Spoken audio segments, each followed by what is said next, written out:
سلام دوستان، خوش اومده به ویدیو. همینطوری که از تامنیل ویدیو دیدین من یه اکانت خریدم 1 میلیون تومان و اومدم اون اکانت رو به شما نشون بدم ببینم واقعا ارزش داره یا نه. خب اول میریم تو قسمت گالری ستاش، نزدیک 400 تا بالاتر داره. خوبه. این اکانت رو به قیمت 1 میلیون تومان خریدیم. منتظر بمونیم دانلود بشه.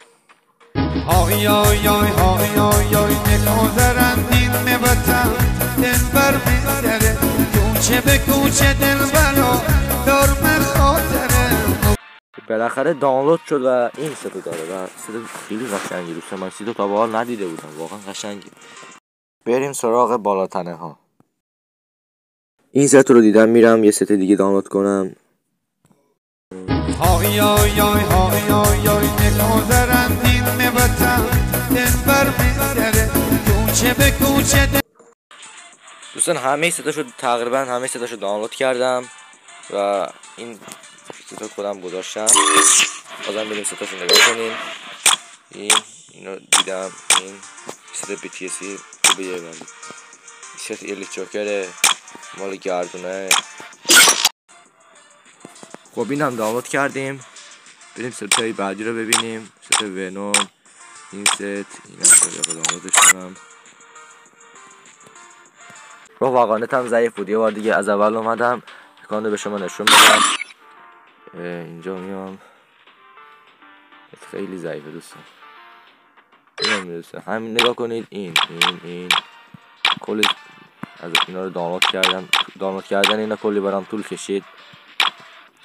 لطفا تو کامنت ها دوستان من این اکانت رو از ادلر خریدم. لطفا تو کامنت ها بگین آیا میصرفید یا نه.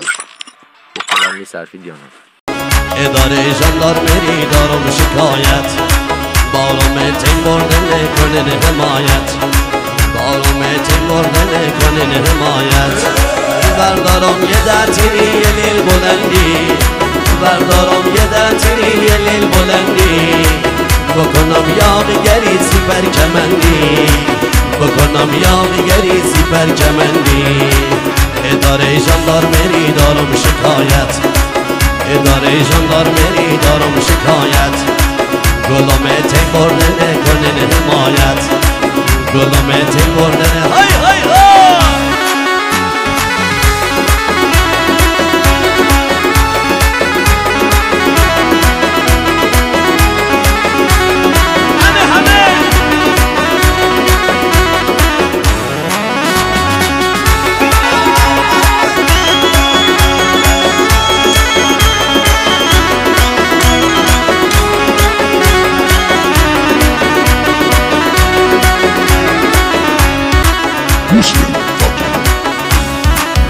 اداره ژاندارمری دارم شکایت اداره ژاندارمری دارم شکایت بارم تیم برده نکنین حمایت بارم تیم برده نکنین حمایت بردارم یه دتیری یه لیل بلندی بردارم یه دتیری یه لیل بلندی بکنم یاغیگری سیپر کمندی بکنم یاغیگری سیپر کمندی اداره ژاندارمری دارم شکایت اداره ژاندارمری دارم شکایت گلومه تیم برده نکنین حمایت گلومه تیم برده های های های.